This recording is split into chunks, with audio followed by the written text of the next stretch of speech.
from the pages of the Double Gun Journal, Volume 1, Issue 2, Winter 1989. Purdey's New Best, by Stephen T. Bolton.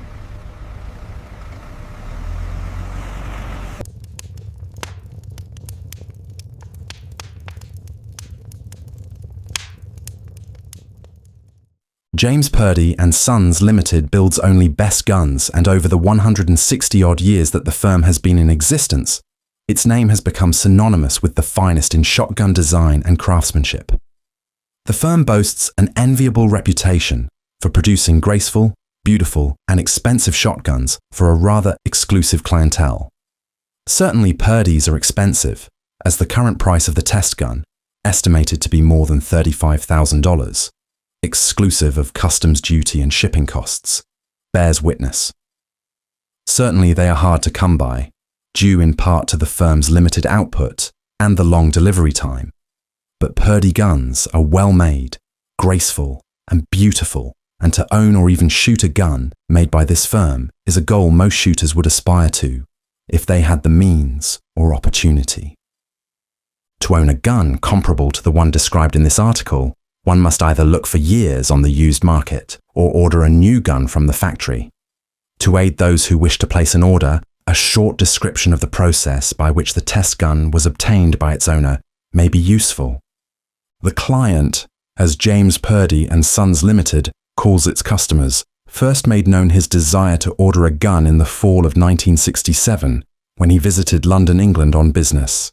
As Purdey builds guns completely to its client's specifications, within the bounds of reason and good taste, he placed his formal order on April 22, 1968, at the business offices of James Purdey and Sons Limited at Audley House, South Audley Street, London, England, where he was fitted for dimensions, weight, balance, and all of the other variables by factory experts that same day.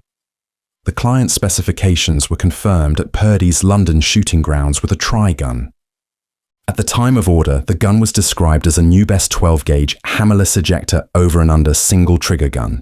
As options, it carried a flat-matted rib, later changed to a ventilated rib, large scroll engraving, otherwise described as extra finishing, non-selective, gold-plated single trigger, a pistol grip stock, gold initials, fullish forepart, beavertail forend, and a rubber recoil pad.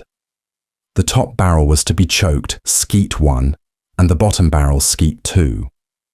The client later specified that the interior parts be gilded, that is, gold-plated, at extra charge. The full price at time of order was £1,278. In addition, a leather case with accessories was ordered separately at a price of £23. At the time of order, delivery was promised in January 1971, approximately 2.5 years later. All apparently went well until April 1970, when Purdey wrote the client to advise him that due to an oversubscription of orders for over and under best guns and the limited number of craftsmen, delivery would be delayed until September 1971. Purdey again wrote the client in April of 1971 advising him that delivery would be delayed beyond September of that year.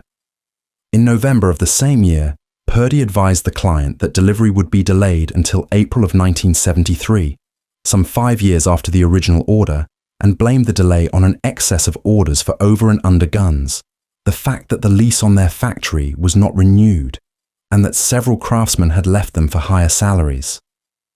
Purdey also suggested that the client might be assessed a surcharge over the original delivery price, even though the client had, by this time, paid the full original purchase price in cash. The surcharge was suggested in order that Purdey be ensured a profit on the gun at the time it was delivered, even though Purdey acknowledged that the delay in delivery was completely due to its own business problems. However, Purdey made it clear in their letter that the payment of the surcharge was purely voluntary and that they were willing to deliver the gun at the original price if the client insisted. Purdey again contacted the client in February of 1973 and advised that delivery would be postponed until the fall of 1973 due to the backlog of orders for over and under guns. There were other minor delays.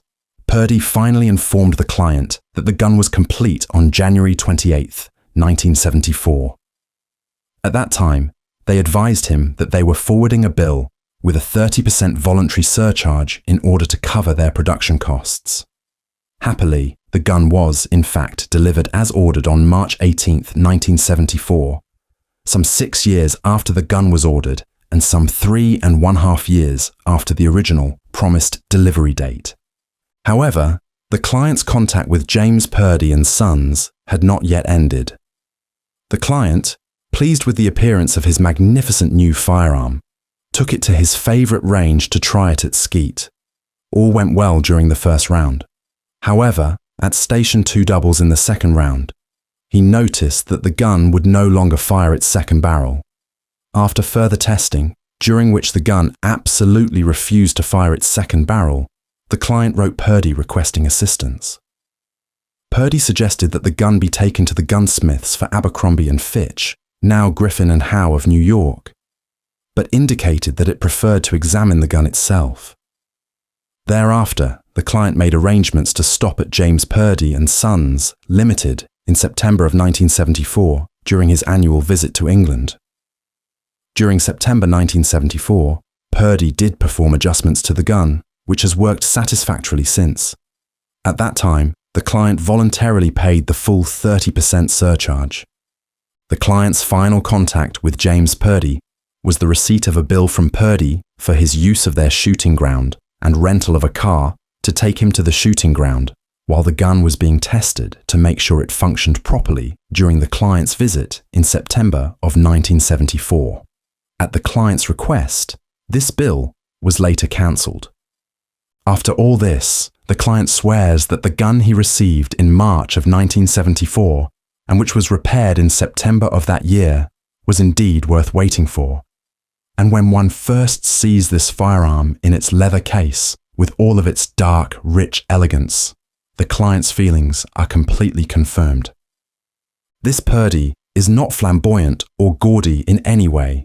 Rather, it is an elegant blend of beautiful French walnut, tasteful engraving, fine lines, and outstanding craftsmanship. The engraving is a large scroll variety with much heavier coverage and stroke than the standard roses and scrolls supplied with most Purdey guns. It covers all of the breech surfaces, the top lever, the trigger guard, and the exposed parts of the fore-end iron. The action is case-hardened with the predominant colours being green and blue.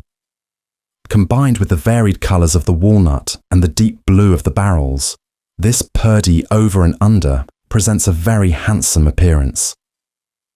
The test gun was supplied with a leather canvas-covered case with the owner's initials affixed to the canvas cover. The case contains full cleaning equipment, including a cleaning rod and attachments, oil bottle, and a small canister in which are found a spare set of gold-plated firing pins and springs.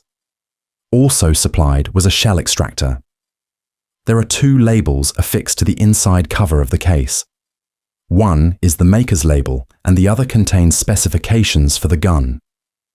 The specifications label shows the weight of the gun at 7 pounds, 11 ounces, and gives the chamber lengths, the maximum pressure, and the chokes. This particular Purdey was stocked with 1 3/8 inch drop at comb, 1 3/4 inch drop at heel, and a 14-inch length of pull. The butt is 5 1/8 inch deep and is furnished with 1/8 inch cast-off. The checkering is 26 lines to the inch, but is not ornamental, being executed in a very restrained pattern, which is both functional and beautiful. The buttstock of the gun has a deep pistol grip with a cap of buffalo horn, held in place by an engraved screw. Behind each side lock is a drop point, and naturally, the recoil pad is leather covered. The client's initials are individually inlaid in gold on the bottom of the buttstock. The forestock, while wider than a normal field stock, is not as wide as one would normally find on an American skeet gun. It is held onto the barrels by a conventional Anson and Sealy latch. The wood carries a hand-rubbed oil finish. The barrels are 26 inches in length. The proof marks indicate a bore diameter of 0.729 inches. And as with all best quality London guns, Each barrel has its own set of proof marks indicating the pressure at which the barrel has been proved, the bore diameter, and the length of the chamber. Tests indicated that the bottom barrel shot average patterns of 42% and that the top barrel shot average patterns of 40%. The patterns centered exactly as aimed at 25 yards. On each side of the barrel, there is a rib which runs along the top of the forearm, thereby ensuring good wood-to-metal fit and preventing moisture and debris from entering the ejector mechanism while the gun is in use. Chambers are, of course, 2 3/4 inches, and the barrels are topped by a ventilated matted rib with a front ivory bead sight and a gold middle bead sight. The weight of the gun is 7 pounds, 11 ounces, exactly as specified. The overall length of the gun is 42 3/4 inches. Naturally, this gun is a sidelock. However, the Purdey over and under has a different sidelock system than a Purdey side-by-side gun. Purdey side-by-sides are bar action sidelocks. That is, the main spring of each lock is placed forward of the hammer.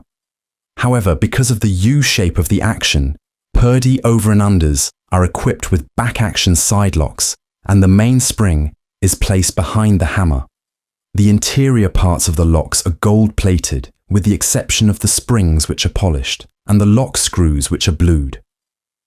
Each of the hammer pins has a raised line on it, which is horizontal when the gun is cocked, but which points towards the ground when that lock has been fired. The gun is disassembled simply by pressing the button on the forestock and pulling the forestock away from the barrels, then opening the gun and lifting the barrels off the frame. Locks can be taken from the gun simply by loosening 3 screws.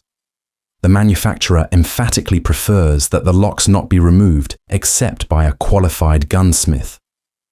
Purdey over and under guns use an action originally patented by James Woodward and Company, which is similar in appearance and operation to the now discontinued Boss over and under.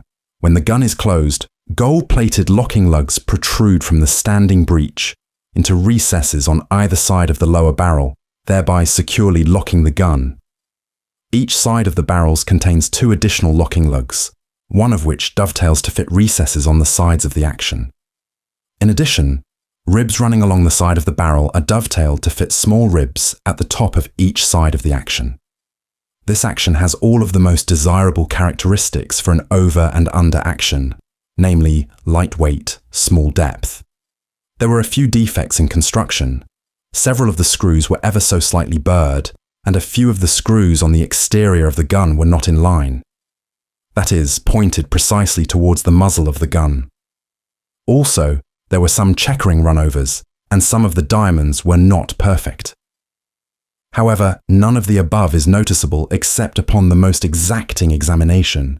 I was interested to find that when I took this gun to the skeet range, it attracted very little attention.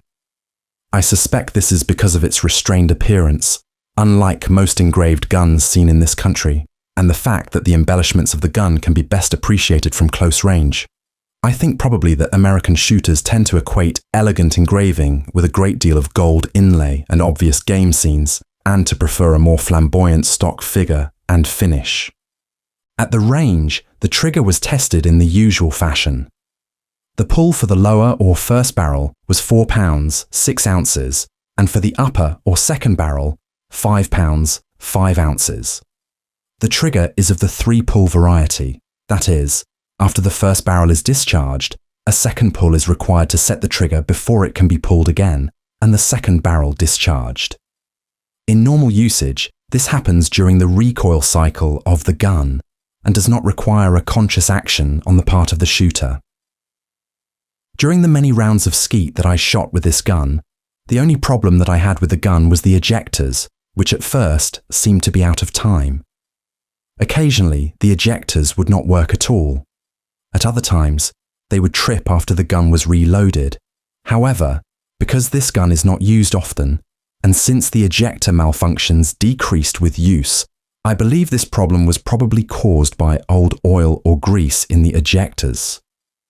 The owner of this gun told me that since he received it, for various reasons, he has shot it very little, probably less than 200 shells in all. I suspect that a gun of this quality probably takes several thousand rounds before it is completely broken in. For my part, the gun seemed to function better and more positively as I became used to it, and as it fired more shells. A shooter who wishes to spoil himself by purchasing a gun of this quality need look no further than James Purdey and Sons Limited. I believe that one may fairly take the word of the owner of this gun, the client, who still maintains that one of his greatest pleasures was ordering this gun and feeling the anticipation during the 6-year wait for the gun to be delivered. The fact that he was not disappointed upon delivery is, I think, the ultimate tribute to the craftsmanship and expertise of James Purdey and Sons.